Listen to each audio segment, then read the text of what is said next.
اما بعد فاعوذ باللہ من الشیطان الرجیم بسم اللہ الرحمن الرحیم لیس البر ان تولوا وجوہکم قبل المشرق والمغرب ولكن البر من آمن بالله واليوم الآخر والملائكة والكتاب والنبيين وآتى المال على حبه ذوي القربى واليتامى والمساكين وابن السبيل والسائلين وفي الرقاب وأقام الصلاة وآتى الزكاة والموفون بعهدهم إذا عاهدوا والصابرين في البأساء والضراء وحين البأس اولئک الذین صدقوا واولئک هم المتقون صدق اللہ العظیم رب اشرح لی صدری ویسر لی امری واحلل عقدۃ من لسانی یفقہوا قولی۔ آیہ بر کے بارے میں کچھ تمہیدی گزارشات بھی پہلے بھی آ چکی تھیں اور پچھلی نشست میں ہم نے پھر اجمالاً ان کا اعادہ کیا۔ نیکی کی ایک جامع حقیقت کے ضمن میں اولین اہمیت ایمان کی، جس کے نتیجے میں کہ صحیح نیت پیدا ہوتی ہے، صحیح مقصد اللہ کی رضا حاصل کرنا، اللہ کی محبت سے سرشار ہو کر کوئی کام کرنا، اور وہ ہو بھی کام درست ہو، نیک ہو، اچھا ہو، بھلا ہو، ظاہر کے اعتبار سے بھی تو وہ نیکی ہے، یا کمتر درجے میں اخروی جزا مقصود ہو، آخرت کی جزا، دنیا کا کوئی جزا، دنیا کی کوئی بدلہ جو ہے وہ نہیں۔ پھر یہ کہ جو مظاہر نیکی ہیں ان میں پہلا مظہر جو ہے وہ خدمت خلق، وہ انسانی ہمدردی کا جذبہ، انسان اپنا مال جو اسے طبعاً بہت محبوب ہے وہ دے سکے ضرورت مندوں کو، جن میں اولین قرابت دار، رشتہ دار، پھر یتامہ، پھر مساکین، پھر مسافر، پھر مانگنے والے، اور پھر گردنوں کے چھڑانے میں۔ اس کے بعد فرمایا وَأَقَامَ الصَّلَاةَ وَآتَى الزَّكَاةَ، اور قائم کی اس نے نماز اور ادا کی اس نے زکوٰۃ۔ اب دیکھیے یہاں ارکان اسلام میں سے اہم ترین ارکان جو ہیں اب ذکر آ رہا ہے۔ میں پہلے بیان کر چکا ہوں کہ ترتیب عنوان کے اعتبار سے موضوع کیا ہے۔ ارکان اسلام کی بحث ہوگی تو کلمہ شہادت کے فوراً بعد اقامت الصلاۃ و ایتاء الزکاۃ، لیکن یہاں بحث ہو رہی ہے نیکی کی۔ نیکی کی حقیقت کیا ہے؟ اس میں وہ ہمدردی کا مادہ وہ پہلے ہے، اور نماز اور زکوٰۃ بعد میں۔ اور ان دونوں چیزوں پر غور کیجئے تو ایک عجیب جو ہے اس میں حکمت نظر آتی ہے کہ اس سے پہلے جو دو چیزیں ہمارے سامنے آئی ہیں نیکی کی بحث میں، ایک ایمان اور ایک خرچ کر سکنا، ضرورت مندوں کی ضرورتیں پوری کرنا میں اپنے مال کو خرچ کر سکنا۔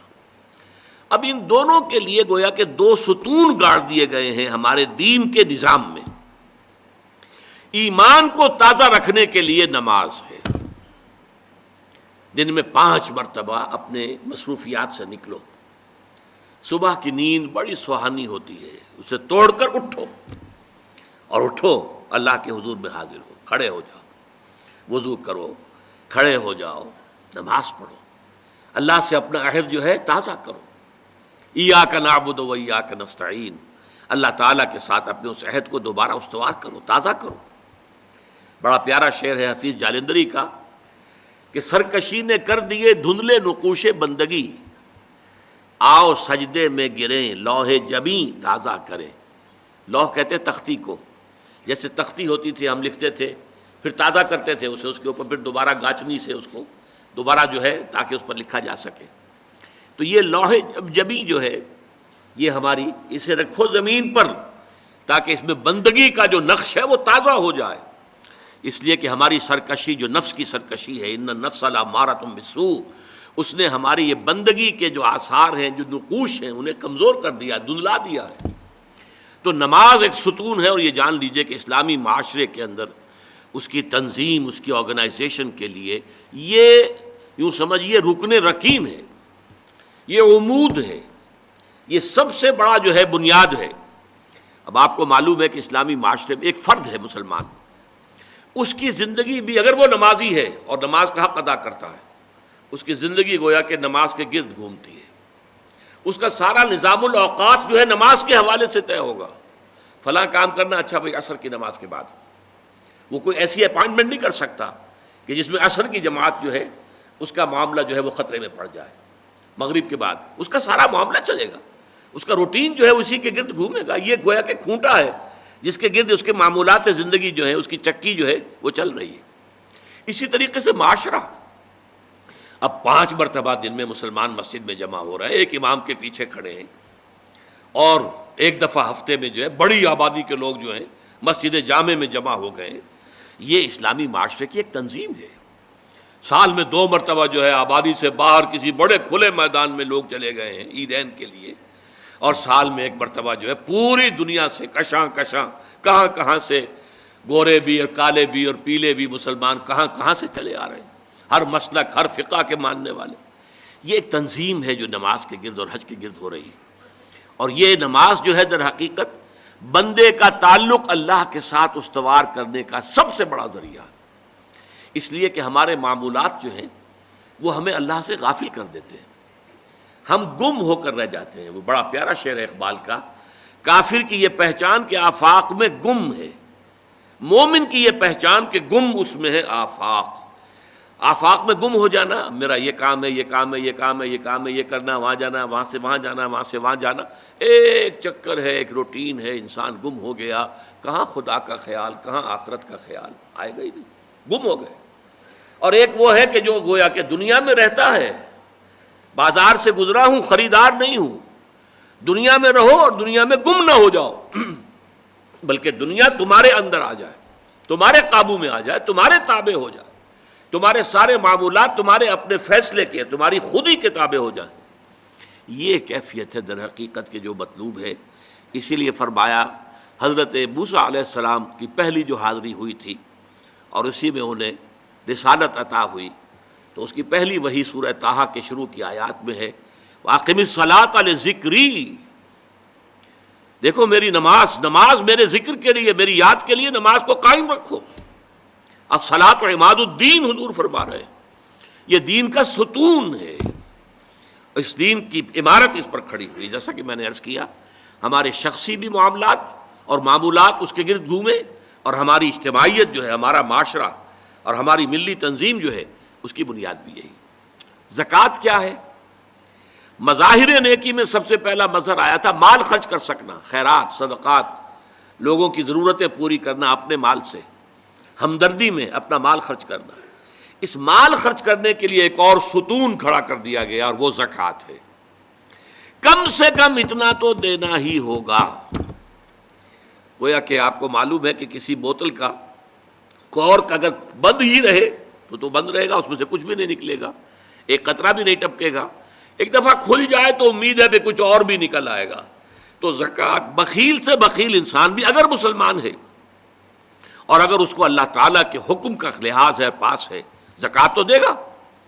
چاہے اس کے علاوہ چیریٹی نہ ہو، چاہے اس کے علاوہ جو ہے کوئی خیرات نہ ہو، لیکن یہ زکوٰۃ تو دے گا.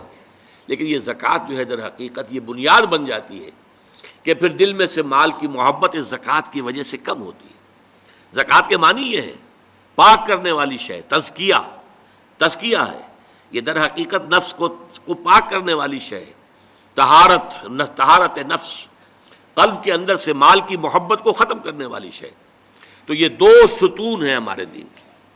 حضور کی ایک حدیث میں حضرت معاذ بن جبل رضی اللہ تعالیٰ عنہ سے مروی ہے، تو حضور نے، ویسے تو بہت طویل روایت ہے، وہ میں اس وقت ساری روایت بیان نہیں کر سکتا. حضور نے پوچھا حضرت، اس لیے کہ اس وقت خاص حالات ایسے ہو گئے تھے کہ حضور کی طبیعت میں بڑی بشاشت تھی حضرت معاذ بن جبل کے لیے رضی اللہ تعالیٰ عنہ. ایک سوال تو انہوں نے حضور سے کیا تھا، حضور نے اس کا جواب دے دیا. پھر حضور نے مزید دریائے سخاوت جوش میں آیا، حضور نے فرمایا وَإِن شِئْتَ حَدَّثْتُكَ يَا مُعَاذ بِرَأْسِ هَذَا الْأَمْرِ وَقَوَامِهِ وَضَرْبَةُ السَّنَامِ مِنْهُ. اے معاذ، اگر تم چاہو تو میں بتاؤں کہ ہمارے اس دین کی جڑ کیا ہے اور ہمارے اس دین کا تنا کیا ہے. قوام، یہ درخت جو ہے نا، آپ کو معلوم ہے، درخت کی مثال سامنے رکھیے کہ درخت کی ایک جڑ ہے اور درخت کا ایک تنا ہے جس کے اوپر پھر آگے شاخیں ہوں گی، اس میں پتے آئیں گے، اسی میں پھل یا پھول لگیں گے. وہ قوام ہے، کھڑا رکھنے والی شے. یہ جو تنا ہے یہ کھڑا رکھا ہوا اس کو درخت نے، پوس نے. اور پھر یہ کہ اس کی چوٹی کیا ہے. میں تمہیں بتاؤں، تو انہوں نے کہا بے ابی و امی انت یا رسول اللہ قل لی، میرے ماں باپ آپ پر قربان ہو اے نبی صلی اللہ علیہ وسلم، ضرور بتائیے مجھے۔ تو فرمایا ان رأس ھذا الامر، دیکھو ہمارے اس دین کی جڑ کیا ہے؟ شہادت اللہ الہ الا اللہ وان محمد رسول اللہ، یہ ہے جڑ۔ اور ہمارے اس دین کے معاملے کا جو تنا ہے، قوام ہے، وہ کیا ہے؟ اقام الصلاۃ و ایتاء الزکاۃ، نماز کا قائم رکھنا اور زکوٰۃ کی ادائیگی۔ نماز سے تعلق اللہ کے ساتھ قائم، زکوٰۃ سے تعلق اپنے ابناء نو کے ساتھ، غربا، مساکین، جو معاش کی دوڑ میں پیچھے رہ گئے ہیں، آپ کے اپنے بھائی بند، آپ کے اعزاء، آپ کے اقربا، زکوٰۃ سے آپ کا ایک رابطہ ان سے تعلق قائم ہوا۔ نماز سے الصلاۃ عماد الدین، اور الصلاۃ معراج المومنین، اسے معراج المومنین بھی کہا گیا۔ نماز سے تعلق اللہ کے ساتھ، زکوٰۃ سے تعلق خلق خدا کے ساتھ، اللہ تعالیٰ کے بندوں کے ساتھ۔ اور یہاں زکوٰۃ کا جو لفظ آ گیا تو نوٹ کیجئے، پہلے جو فرمایا تھا وَآتَى الْمَالَ عَلَىٰ حُبِّهِ ذَوِي الْقُرْبَىٰ وَالْيَتَامَىٰ وَالْمَسَاكِينَ وَابْنَ السَّبِيلِ وَالسَّائِلِينَ وَفِي الرِّقَابِ، اور یہاں فرمایا وَآتَى الزَّكَاةَ، اس کا مطلب یہ دو علیحدہ چیزیں ہیں۔ پہلے جو فرمایا ہے وہ نفل ہے، وہ ادا کرنا ہے زکوٰۃ کے علاوہ۔ اس لیے ایک حدیث میں بھی آتا ہے، حضور نے فرمایا صلی اللہ علیہ وسلم ان فی المال لحقا سوی الزکاۃ، دیکھو مسلمانوں یہ نہ سمجھ بیٹھنا کہ تم نے اپنے مال میں سے زکوٰۃ نکال دی تو بس اللہ کا حق پورا نکل گیا، نہیں نہیں، ان فی المال لحقا سوی الزکاۃ، تمہارے اموال میں اللہ کا حق ہے زکوٰۃ کے علاوہ بھی۔ اور پھر آپ نے وہ آیت پڑھی وَآتَى الْمَالَ عَلَىٰ حُبِّهِ ذَوِي الْقُرْبَىٰ وَالْيَتَامَىٰ وَالْمَسَاكِينَ وَابْنَ السَّبِيلِ وَالسَّائِلِينَ وَفِي الرِّقَابِ وَأَقَامَ الصَّلَاةَ وَآتَى الزَّكَاةَ، اس نے جو ہے مال دیا اس کی محبت کے علی رغم قرابت داروں کو، یتیموں کو، مسکینوں کو، اور مسافروں کو، مانگنے والوں کو، اور گردنوں کے چھڑانے میں، اور قائم کی نماز اور ادا کی زکوٰۃ۔ تو زکوٰۃ ایک فرض شے ہے، اور وہ جو پہلے بیان ہوا ہے وہ نفل ہے، وہ اضافی ہے، وہ زکوٰۃ کے علاوہ ہے، وہ زکوٰۃ کا حصہ نہیں ہے، بلکہ در حقیقت اس جذبے کو سسٹین کرنے کے لیے زکوٰۃ کی حیثیت ایک ستون کی ہے، جیسے ایمان کو تازہ رکھنے کے لیے نماز کی حیثیت ایک ستون کی ہے، الصلاۃ و عماد الدین، اسی طریقے سے انفاق اللہ کی راہ میں مال خرچ کر سکنے کی صلاحیت جو ہے اس کو برقرار رکھنے کے لیے زکوٰۃ کی عبادت فرض کی گئی۔ اب اس کے بعد آئیے وَالْمُوفُونَ بِعَهْدِهِمْ إِذَا عَاهَدُوا، اور وہ لوگ کہ جو اپنے معاہدوں کو پورا کرنے والے ہوں جبکہ وہ عہد کر لیں۔ ایفاء عہد، اس کی کیا اہمیت ہے؟ ایک حدیث حضور کے جو خادم خاص تھے حضرت انس بن مالک رضی اللہ تعالی عنہ، تقریباً 9 برس تک مدنی زندگی جو ہے اس میں وہ حضور کے ذاتی خادم کی حیثیت سے رہے، اور ان کا کہنا یہ ہے کہ قلما خطبنا رسول اللہ صلی اللہ علیہ وسلم الا قال لا ایمان لمن لا امانۃ له ولا دین لمن لا عہد له، کہتے ہیں شاذ ہی کبھی ایسا ہوا ہوگا کہ حضور نے ہمیں خطبہ ارشاد فرمایا ہو کسی بھی موقع پر، اور اس میں یہ الفاظ مبارکہ آپ نے نہ فرمائے ہوں کہ اس شخص کا کوئی ایمان نہیں جس میں امانت داری کا وصف نہیں، اور اس شخص کا کوئی دین نہیں جس میں ایفاء عہد نہیں۔ کیوں؟ دین بھی نام ہے اللہ سے اپنے ایک عہد کو پورا کرنے کا۔ نماز کی ہر رکعت میں ہم کیا کہتے ہیں؟ ایاک نعبد و ایاک نستعین، پروردگار ہم صرف تیری ہی بندگی اور پرستش کرتے ہیں، اور صرف تیری ہی بندگی اور پرستش کرتے رہیں گے، اور اے پروردگار ہم صرف تجھ ہی سے مدد کے خواہاں ہیں اور تجھ ہی سے مدد چاہتے رہیں گے۔ یہ عہد ہے، بہت بڑا عہد ہے، بہت بڑا عہد ہے۔ اس عہد کو پورا کرنا ہی دین ہے۔ اللہ کی بندگی، اللہ کے احکام کی اطاعت، اللہ نے جن چیزوں کو حرام کیا ان سے اجتناب کرتے رہنا، اللہ کے فرائض کی ادائیگی، اللہ کے لیے تن من دھن لگا دینا، ایاک نعبد و ایاک نستعین۔ اب ظاہر بات ہے کہ جو شخص انسانوں کے ساتھ چھوٹے چھوٹے کیے ہوئے عہد پورے نہیں کرتا، وہ اتنا بڑا عہد اللہ کے ساتھ کیسے نبھا دے گا؟ جو 2 پیسے کے اندر امانت کا ثبوت نہیں دے سکتا، اس میں بھی خیانت کر گزرتا ہے، وہ 2 کروڑ میں کیسے امین ثابت ہوگا؟ لہذا لا دین لمن لا عہد لہ، لا ایمان لمن لا امانت لہ ولا دین لمن لا عہد لہ۔ جس شخص میں امانت داری کا وصف نہیں ہے اس کا کوئی ایمان نہیں، اور جس کے اندر ایفاء عہد کا مادہ نہیں ہے اس کا کوئی دین نہیں۔ اب خاص طور پر اس نیکی کی بحث میں جس ربط اور ترتیب کے ساتھ یہ بات آ رہی ہے اس کو سمجھیے۔ در حقیقت یہ معاملات جو ہیں انسان کے، بین الانسانی معاملات، یہ در حقیقت اس کا تذکرہ ہے، اس لیے کہ اب تک جو معاملے آئے، ایک خدمت خلق اور انسانی ہمدردی کا جذبہ، پھر نماز کا قیام، زکوٰۃ کی ادائیگی۔ اب جو یہاں آ رہا ہے یہ معاملات ہیں بین الانسانی معاملات۔ معاملہ کہتے ہیں جو 2 افراد کے مابین کوئی بات ہو رہی ہو، عمل سے معاملہ، جہد سے مجاہدہ، قتل سے مقاتلہ۔ تو جب 2 فریقوں کے درمیان جہد ہوگی، جہد کا جہد سے ٹکراؤ ہوگا تو وہ مجاہدہ بن جاتا ہے۔ جب 2 فریق ایک دوسرے کو قتل کرنے کے درپے ہیں یہ مقاتلہ ہے۔ معاملہ جب 2 انسان یا 2 فریق یا 2 گروہ یا 2 کمپنیاں، یہ کمپنیاں جو ہیں وہ بھی آپ کو معلوم ہے لیگل پرسنز شمار ہوتے ہیں، ان کے مابین کوئی معاملہ ہو رہا ہے، کوئی معاملہ طے کر رہے ہیں، ان معاملات کے اندر سٹریم لائننگ کرنے والی ایک شے ہے، اگر وہ ہو جائے سارے معاملات درست ہو جائیں گے۔ اب آپ کو معلوم ہے ایفاء عہد کا جذبہ پیدا ہو جائے۔ دیکھیے معاملات کی میں آپ سے وضاحت کروں، ایک شخص امپلائر ہے، ایک امپلائی ہے، ان کے درمیان ایک کانٹریکٹ ہے، یہ ریمونریشنز ملیں گی، یہ مراعات، یہ مفادات، یہ تنخواہ، یہ کام تمہیں کرنے ہیں۔ اب اگر ایک شخص پوری تندہی کے ساتھ وہ کام نہیں کرتا تو وہ حرام خوری کر رہا ہے، ایفاء عہد نہیں کر رہا۔ ایفاء عہد کا تقاضا یہ ہوگا کہ کوئی سپروائز کرنے والا ہے یا نہیں ہے، کوئی دیکھنے والا ہے یا نہیں ہے، وہ اپنے معاہدے کے اندر بندھے ہونے کی بنیاد پر کام کرے اور حتی الامکان اپنی جو بہترین صلاحیتیں ہیں وہ۔ اسی طرح چھوٹا سا معاملہ ہے، آپ نے ایک شخص کو مزدور کے طور پر رکھا ہے، شام کو 100 روپے آپ نے دینے ہیں، یہ ایک معاہدہ ہے، طے ہو گیا۔ اب یہ مزدور اگر کام چور ہے کہ اگر تو کوئی دیکھنے والا ہے تو کام کر رہا ہے اور اگر کوئی دیکھ نہیں رہا تو بیٹھ گیا، تو یہ بے ایمانی کر رہا ہے، یہ وعدہ خلافی کر رہا ہے۔ اسے اپنے اس وقت کے اندر اپنی پوری توانائی، پوری توجہ کے ساتھ، اس لیے نہیں کہ کوئی مجھے دیکھنے والا ہے بلکہ اس لیے کہ میں تو اپنے عہد کا پابند ہوں، میں نے معاہدہ کیا۔ یہ میں نے سب سے چھوٹی مثالیں دے دیں، اس سے اوپر آئیے، شادی کیا ہے؟ سوشل میرج، یہ سوشل کانٹریکٹ ہے۔ میرج کیا ہے؟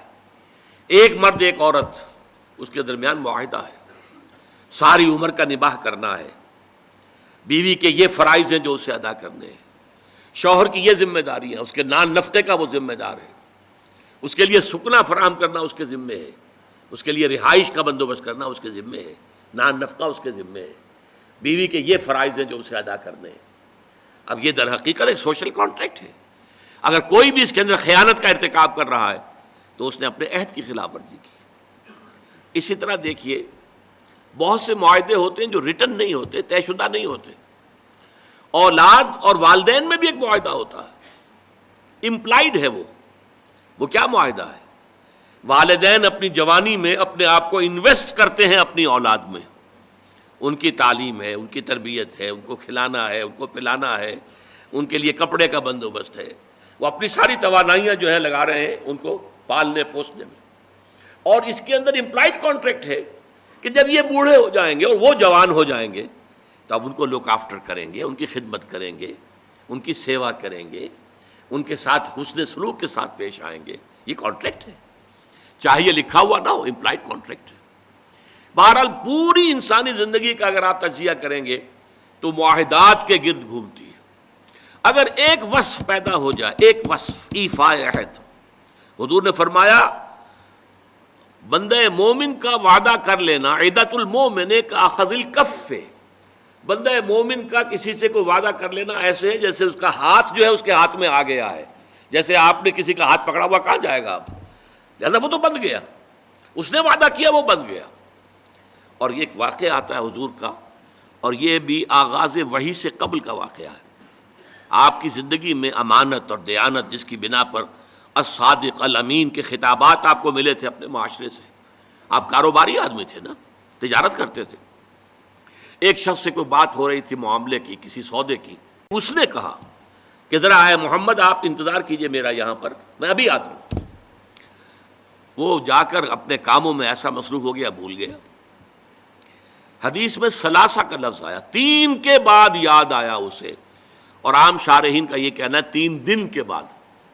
وہ بھولا رہا، اچانک یاد آیا، میں نے تو وعدہ کیا تھا محمد سے صلی اللہ علیہ وسلم کہ آپ یہاں میرا ذرا انتظار کیجئے، میں ابھی آتا ہوں۔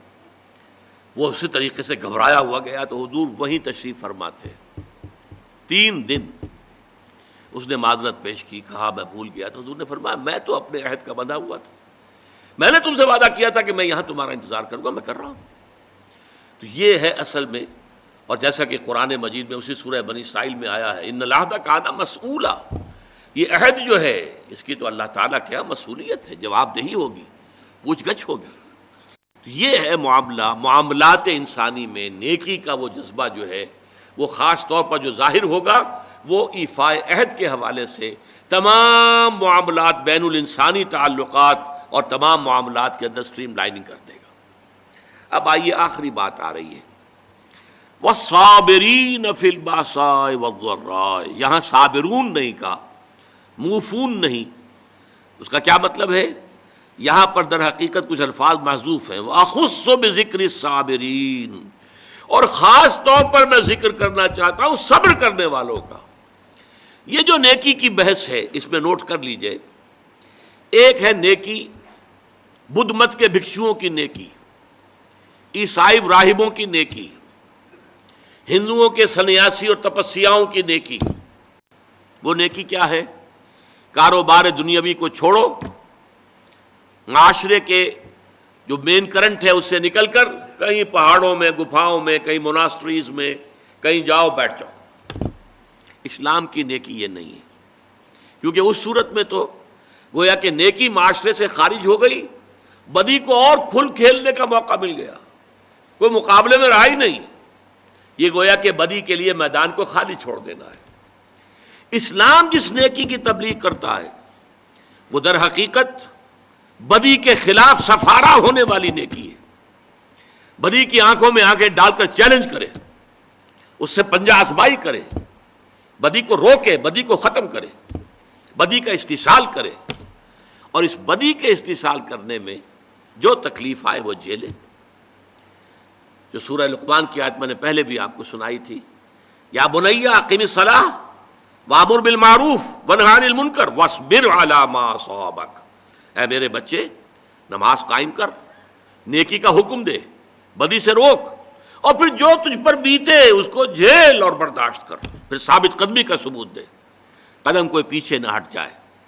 تو اسلام کی نیکی جو ہے وہ اس طرح کی نیکی نہیں، پیسیو نیکی نہیں ہے، ایکٹیو نیکی ہے، وہ آگے بڑھنے والی نیکی ہے، وہ ماحول کو بدی سے خالی کرنا چاہتی ہے، وہ یہاں نیکی کا غلبہ چاہتی ہے، بدی کا استحصال کرنا چاہتی ہے، اور اس جد و جہد میں اس کے اوپر جو تکلیف آئے، جو مصیبت آئے، وَالصَّابِرِينَ وَأَخُصُّ بِذِكْرِ الصَّابِرِينَ، اصل جو میدان ہے نیکی کا، جس کے اندر فیصلہ ہوگا نیکی ہے یا نہیں ہے، یہ دکھاوے کی نیکی ہے یا حقیقت کی نیکی ہے، وہ تو در حقیقت اس کا ٹیسٹ جو ہے، لٹمس ٹیسٹ، وہ تو آئے گا اگر احقاق حق کے لیے تکلیفیں جھیلنے کو تیار ہو، اگر ابطال باطل کی جد و جہد میں قربانیاں دینے کے لیے تیار ہو، اگر اس کے لیے تن من دھن قربان کر دینے کے لیے تیار ہوں، تب تو نیکی ہے، ورنہ یہ نیکی کا ڈھونگ ہے، یہ نیکی کا صرف ایک ظاہری سا ہے۔ جیسے کہ میں نے عرض کیا تھا، بعض آج کل ہوتے ہیں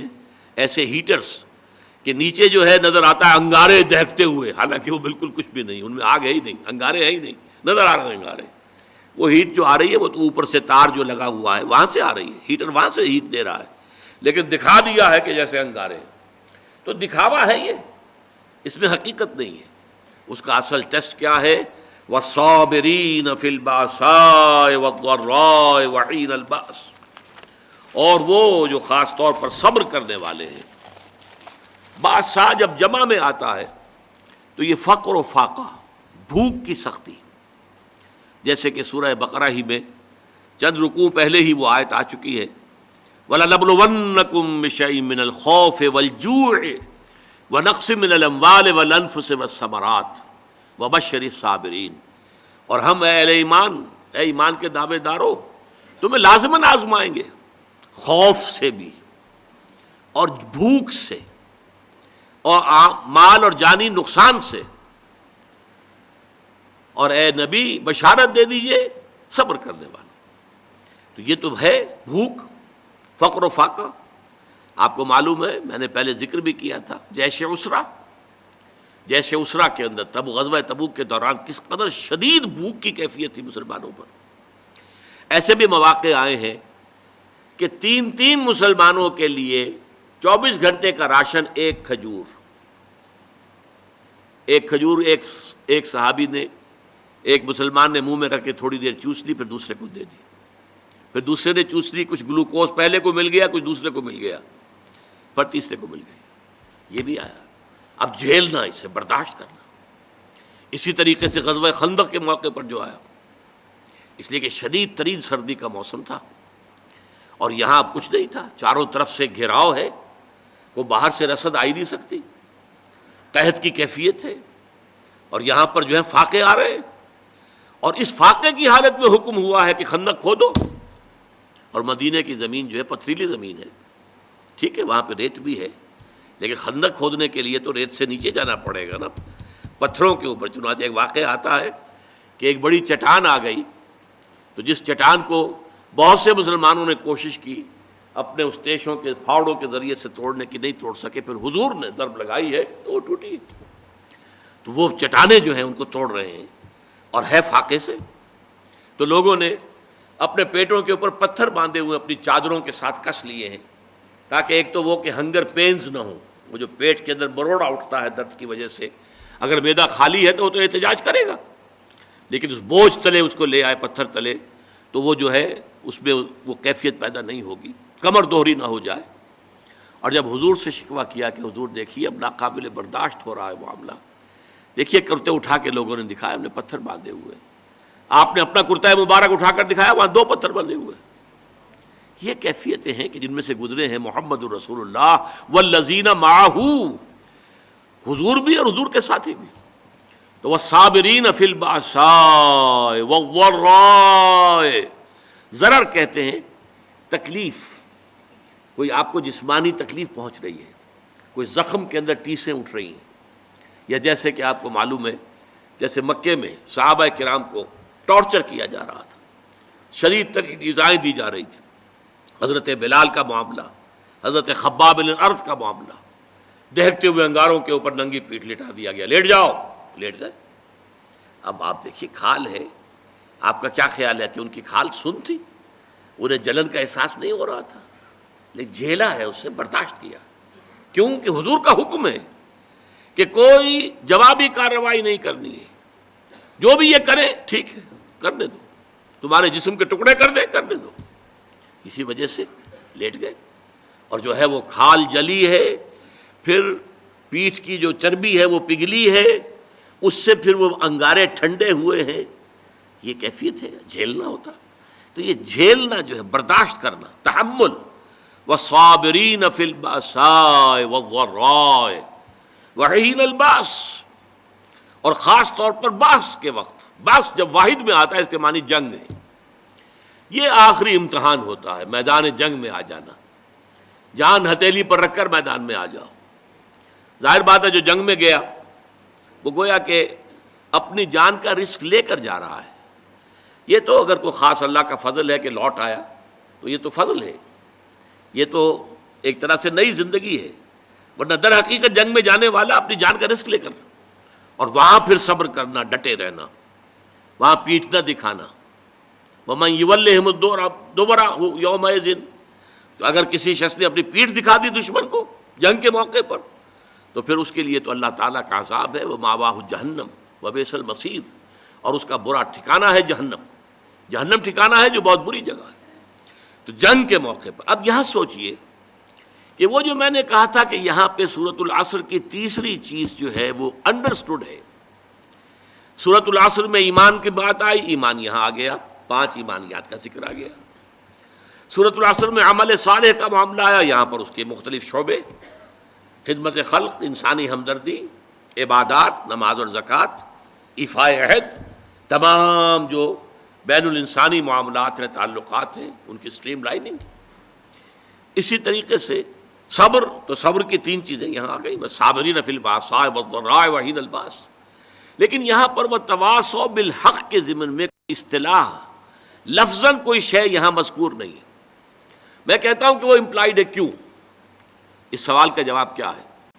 دیکھیے، جو پورا خاکہ ہمارے سامنے آ رہا ہے، یہ ایک پوری شخصیت ہے، پورا حیولہ ہے، پورا ایک کریکٹر ہے انسانی جو ہمارے سامنے آ رہا ہے. وَلَٰكِنَّ الْبِرَّ مَنْ آمَنَ بِاللَّهِ وَالْيَوْمِ الْآخِرِ وَالْمَلَائِكَةِ وَالْكِتَابِ وَالنَّبِيِّينَ وَآتَى الْمَالَ عَلَىٰ حُبِّهِ ذَوِي الْقُرْبَىٰ وَالْيَتَامَىٰ وَالْمَسَاكِينَ وَابْنَ السَّبِيلِ وَالسَّائِلِينَ وَفِي الرِّقَابِ وَأَقَامَ الصَّلَاةَ وَآتَى الزَّكَاةَ وَالْمُوفُونَ بِعَهْدِهِمْ إِذَا عَاهَدُوا. ایسے لوگوں کی جنگ کس مقصد کے لیے ہو سکتی ہے؟ کیا ایسے لوگ صرف دنیاوی مفادات کے لیے جنگ کریں گے؟ ایک پورا کردار ہے، اس میں کوئی چیز فٹ نہیں بیٹھ رہی. اس کے اندر ظلم، تعدی، لا یریدون علوا فی الارض ولا فسادا. ایسے لوگ زمین کے اندر اپنا اقتدار، اپنی حکومت، اور اس کے لیے فساد، اور اس کے لیے جنگ، اور اس کے لیے خوریزی، ان کی اس پورے نقشے میں فٹ نہیں بیٹھتی.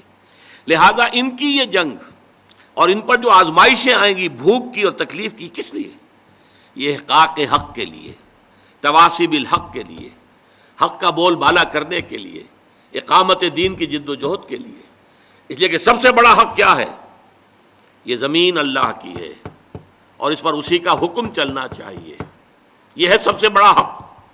میں نے عرض کیا تھا سب سے چھوٹا حق یہ بھی ہو سکتا ہے کہ بچے گلی میں کھیل رہے ہیں اور آپ ان سے کہیں کہ بیٹے یہ جگہ نہیں ہے کھیلنے کی، میدان میں جا کر کھیلو. تمہاری گیند سے یا تمہاری گلی سے کسی گاڑی کا شیشہ ٹوٹ جائے گا اور اس پر بھی ریزنٹمنٹ ثابت آئے گی. بچے جو ہیں شاید آپ کو اپنی عزت سلامت لے کر وہاں سے جانا جو ہے وہ نصیب نہ ہو. اسی طریقے سب سے بڑا خیر کیا ہے؟ یہ زمین اللہ کی ہے. ان الارض للہ، زمین اللہ کی ہے، یہاں اس کا حکم چلنا چاہیے. جیسے کہ عیسائیوں کی جو لارڈز پریئر ہے اس میں الفاظ ہیں بڑے خوبصورت. Thy kingdom come, thy will be done on earth as it is in heavens. اے رب تیری حکومت، تیری بادشاہت زمین میں قائم ہو جائے، اور اے رب تیری مرضی جیسے آسمانوں میں پوری ہو رہی ہے. سورج تیرے حکم کا تابع ہے اور چاند تیرے حکم کا تابع ہے. اے پروردگار اسی طریقے سے زمین پر بھی تیرا ہی حکم چلے. یہ ہے سب سے بڑا حق. اس حق کے لیے میدان میں آنا. اور ظاہر بات ہے کہ جب یہ آیتیں نازل ہو رہی تھی تو ایک نقشہ موجود بالفعل تھا. محمد الرسول اللہ والذین معہ ان وادیوں میں سے گزر چکے تھے. ایمان کے مراحل انہوں نے طے کیے. انسانی ہمدردی کے کتنے بڑے بڑے مظاہر سامنے آئے. حضرت ابوبکر کا ذکر ہو چکا ہے ایک جنگ کے موقع پر، اور غالباً یہ غزوہ احد کی بات ہے، کیونکہ بہت سے مسلمان شہید بھی ہوئے تھے، بہت سے زخمی بھی تھے. بعد میں کوئی پانی پلانے والا آیا، العطش العطش. معلوم ہوتا ہے کہ جب جسم میں سے خون زیادہ نکل جائے زخموں سے تو پیاس شدید ہو جاتی، پانی کی کمی جسم میں ہوتی ہے. العطش العطش. تو ایک کے پاس وہ ایک پیالہ لایا گیا، منہ سے لگایا گیا کہ برابر میں ذرا آواز آئی العطش العطش. تو اس نے کہا اچھا پہلے میرے بھائی کو پلاؤ پھر میں پی لوں گا. وہاں لے کر گئے تو اس کے قریب سے کہیں اور سے آواز آ گئی العطش. اس نے کہا پہلے میرے اس بھائی کو پلاؤ پھر میں پی لوں گا. وہاں جب پہنچا ہے پانی لے کر، جو شخص بھی لے کر گیا تھا ان کا دم نکل گیا. واپس آئے تو ان کی بھی روح پرواز کر چکی. واپس آئے تو پہلے کا بھی انتقال ہو چکا. یہ انسانی ہمدردی. موت کے وقت بھی یہ کیفیت، یہ ایثار. یؤثرون علی انفسہم ولو کان بہم خصاصہ. اپنے اوپر دوسروں کو ترجیح دینا. یہ سارے مراحل طے کر چکے تھے صحابہ کرام، اور لوگوں کے سامنے نقشے موجود تھے، اور ان کا ایفاء عہد یہ سب ان کے سامنے موجود تھا. اب یہ لوگ تھے کہ جو جنگیں بھی کر رہے تھے، قتال کر رہے تھے، جانیں دے رہے تھے، یقاتلون فی سبیل اللہ فیقتلون ویقتلون، اللہ کی راہ میں قتال کر رہے ہیں، قتل ہوتے بھی ہیں، قتل کرتے بھی ہیں۔ تو یہاں پر گویا کہ یہ خود بخود اس ماحول کے حوالے سے بھی یہاں جو درمیان میں ایک خلا ہے وہ پر ہوتا ہے، اور دوسرے اس دلیل سے کہ یہ جنگ ظاہر بات ہے، دنیا میں کبھی بھی کسی نے اس کو اچھی بات تو نہیں کہا، لیکن یہ کہ یہ جب خیر کے لیے ہو، بھلائی کے لیے ہو، تواصی بالحق کے لیے ہو، احقاق حق کے لیے ہو، ابطال باطل کے لیے ہو، اللہ کے دین کے غلبے کے لیے ہو، اقامت دین کی جد و جہد کے لیے ہو، تو یہ کہ والصابرین فی الباساء والضراء وحین الباس اولئک الذین صدقوا واولئک هم المتقون، یہی ہیں وہ لوگ کہ جو راست باز ہیں، سچے ہیں، یعنی نیکی کا دعویٰ تو سبھی کر رہے ہیں، وہ جسم فروش عورتیں بھی کہ جو تازیوں کے ساتھ چلتی ہیں کالے کپڑے پہن کر، یا جو دھمال کھیلتی ہیں جا کر عرسوں میں، وہ بھی سمجھتی ہیں کہ ہم بڑا نیکی کا کام کر رہی ہیں، اور جیب کترے بھی نیکی کا کام کرتے ہیں، ڈاکو بھی کرتے ہیں، چور بھی کرتے ہیں، یہ بستہ الف بستہ بے کے لوگ بھی کرتے ہیں، لیکن اصل نیکی کس کی ہے؟ ایک مذہبی طبقے کی نیکی بھی ہے، ریچولز ہیں، رسومات ہیں، ظواہر ہیں، مظاہر ہیں، اندر سے کھوکھلے ہیں، جس کی کہ حضرت مسیح نے بہترین تشبیہ دی تھی یہود کے علماء کے لیے کہ تمہارا حال ان قبروں کے مانند ہے جن کے اوپر سفیدی کی ہوئی ہے، بہت اچھے، چادر بھی پڑی ہوئی ہے، لیکن اندر ان کے گلی سڑی ہڈیوں کے سوا کچھ نہیں ہے۔ تمہارے باطن میں تعفن ہے، مال کی محبت، دنیا کی محبت، جاہ کی محبت، دنیاوی اقتدار کی محبت، اس نے تمہیں اندھا کر دیا، اتنا اندھا کہ اللہ تعالیٰ کے عظیم ترین معجزے جو عطا کیے اللہ نے حضرت مسیح کو، ان کو بھی نہ دیکھ پائے، اللہ کے ایک عظیم رسول کو نہ پہچان پائے، اللہ کے ایک عظیم رسول کو کہہ دیا گیا ولد الزنا ہے، یہ معاذ اللہ صبح معاذ اللہ، نقل کفر نہ باشد، مرتد ہے، جادوگر ہے، کافر ہے، واجب القتل ہے، سولی پر چڑھا دیا جائے۔ یہ مذہبی طبقہ تھا جس نے یہ کام کیا، اور ایک طبقہ ہمارے ہاں وہ لبرل، جیسا کہ میں نے عرض کیا تھا، وہ کہتے ہیں بھائی سچ بولنا چاہیے، کام اپنا کرنا چاہیے، وعدہ پورا کر، باقی یہ نماز روزہ جو ہے یہ تو انفرادی معاملہ ہے، یہ انسان کا اور اللہ کا اپنا درمیانی معاملہ ہے۔ ان تمام چیزوں کو جس طریقے سے اس آیت میں جمع کر دیا گیا، اور ہر شے اپنی جگہ پر فٹ، نماز اور روزے کو درمیان میں تو لائے، نمبر ایک پر نہیں لائے، نمبر ایک پر وَآتَ الْمَالَ عَلَىٰ حُبِّهِ ذَوِي الْقُرْبَىٰ وَالْيَتَامَىٰ وَالْمَسَاكِينِ وَابْنَ السَّبِيلِ وَالسَّائِلِينَ وَفِي الرِّقَابِ، اور اس سے بھی پہلے اصل ایمان، موٹیویشن کیا ہے تمہارا؟ اب دیکھیے ہماری مجبوری کیا ہے، ہم انسانوں کی مجبوریاں ہیں دو، ایک تو یہ کہ ہم اعمال کے ظاہر پر حکم لگاتے ہیں، ہمیں باطنی تو نظر نہیں آتا، ہم کسی کا دل نہیں دیکھ سکتے، ہمیں نہیں معلوم اس کی نیت کیا ہے، اور کسی کی نیت پر بلا سبب شک کرنا، شبہ کرنا، اس کی ہمیں اجازت نہیں، لہذا ہم تو کہہ دیں گے یہ نیکی ہے، یہ نیکی کا کام ہے، ہم اس کی باطنی جو ہے، اس کا اصل پس منظر کیا ہے، اس کی اصل جذبہ محرکہ کیا، ہم نہیں جان سکتے۔ دوسرا معاملہ کیا ہے، ایک ہی شخص کے ہم کچھ اعمال کو کہتے ہیں یہ کام تو اس نے بڑے نیکی کی ہے، یہ کام اس کے بڑے برے ہیں، یہ بھی در حقیقت ہماری محدودیت ہے۔ حقیقت کے اعتبار سے انسانی شخصیت جو ہے ایک حیاتیاتی اکائی ہے۔ دیکھیے اگر آم کا درخت ہے تو آم لگے گا، اس میں نیمبو کیسے لگ جائے گا؟ آم لگے گا، نیم کی نمولی کیسے لگ جائے گی؟ اگر آپ ایک درخت میں دیکھتے ہیں کہ آم بھی لگا ہوا، نمولی بھی لگی ہوئی ہے، وہ کڑوی کسیلی نمولی بھی لگی ہوئی ہے اور میٹھا آم بھی لگا، آپ کیا کہیں گے؟ کیسے انہونی سی بات ہے۔ تو شخصیت تو ایک وحدت ہے، یا اس کے اندر خیر ہے یا شر ہے، شر ہے تو شر ہی ظاہر ہوگا، چاہے اس شر نے اوپر کوٹنگ لے لی ہو خیر کی، بظاہر نیکی کا ایک عمل کر رہا ہے، لیکن اس درخت کا، اس کی جڑ سے جو شر کی غذا اسے مل رہی ہے، اس اعتبار سے اس عمل کے اندر شر ہے، خیر نہیں ہے، چاہے ظاہری اعتبار سے خیر نظر آ رہا ہو۔ اسی طریقے سے جو شخص نیک ہے، اس کے عمل میں نیکی ہی نظر آئے گی، برائی نہیں ہوگی، البتہ اس میں ایک استثناء ہے، جو حقیقتاً نیک ہے، جو اس پیمانے پر پورا اتر رہا ہے، وَلَٰكِنَّ الْبِرَّ مَنْ آمَنَ بِاللَّهِ وَالْيَوْمِ الْآخِرِ وَالْمَلَائِكَةِ وَالْكِتَابِ وَالنَّبِيِّينَ إِلَىٰ آخِرِ الْآيَةِ۔ جو شخص اس پر پورا اتر رہا ہے اس سے بھی کبھی وقتی حالات کے تحت، وقتی اثرات کے تحت کوئی غلط کام سرزد ہو سکتا ہے۔ یہ نہ سمجھیے کہ اس سے کبھی بھی کوئی برائی جو ہے اس کا ظہور نہیں ہو سکتا، نہیں ہو سکتا ہے، لیکن فوراً توبہ کرے گا۔ اگر اس کے اندر نیکی ہے، وہ کسی بدی کو مستقل طور پر اپنی زندگی میں اپنے کردار کے اندر جگہ نہیں دے سکتا۔ اس کو آپ 2 اور 2 4 کی طرح جان لیجیے۔ وقتی آلات ہیں، وقتی اثرات پڑ گئے ہیں، یا جذبات کا کوئی طوفان امڈ آیا ہے وقتی طور پر، اور اس میں جو ہے آدمی سے کوئی غلط حرکت سرزد ہو گئی ہے، لیکن اگر نیک ہے اندر سے فی الواقع، فوراً توبہ کرے گا۔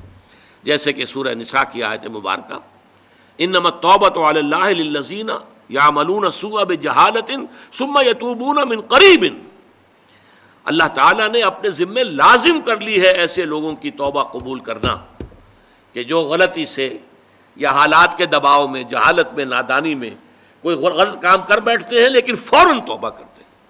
تو یہ فوری توبہ ہوگی، یہ نہیں ہوگا کہ بدی اور نیکی کا امتزاج مستقل طور پر ہو۔ یہ نہیں ہو سکتا کہ ایک طرف نماز، روزہ، یہ سارا کچھ بھی ہو رہا ہے، دوسری طرف سودی کاروبار مستقل طور پر اپنے دھندے میں شامل ہے، یہ نہیں۔ یہ اگر ہے تو اس کا مطلب یہ ہے کہ نیکی نہیں ہے۔ اصل میں یہ اندر اندھیرا ہی ہے، روشنی نہیں ہے، اندر تاریکی ہے، اندر کوئی نور نہیں ہے۔ یہ صرف ظاہر کے کچھ اوپر جو ہے لبادے اوڑھ لیے گئے ہیں، ان کی حقیقت کوئی نہیں۔ آخری بات اس آیت کی، وَأُولَٰئِكَ هُمُ الْمُتَّقُونَ، یہ سمجھیے بونس ہے اس آیت کا کہ تم نے نیکی کی اصل حقیقت کو اگر سمجھ لیا تو ساتھ ہی یہ نوٹ کر لو، یہی لوگ متقی ہیں۔ تمہارا تقویٰ کا تصور بھی کچھ اور ہی ہے۔ ایک ظاہری وضع قطع ہے، شکل و صورت ایک طرح کی بنا لی ہے، لباس ایک طرح کا پہن لیا ہے، تو آپ سمجھتے ہیں بڑا متقی انسان ہے۔ یہ ظاہر کے ساتھ، ظواہر کے ساتھ، وہی ہماری مجبوری، ہم دل کے اندر جھانک کر نہیں دیکھ سکتے۔ لیکن حقیقت میں متقی وہ ہوگا جو اس پورے نقشے پر پورا اتر رہا ہو، جس کی پوری شخصیت جو ہے اس کے اندر یہ رنگ بھرا ہوا ہو، وہ ہے متقی۔ جیسے کہ حضور نے ایک مرتبہ 3 دفعہ اپنے قلب مبارک کی طرف، سینہ مبارک کی طرف اپنے دست مبارک سے اشارہ کیا، التقویٰ ہا ہونا، التقویٰ ہا ہونا، التقویٰ ہا ہونا۔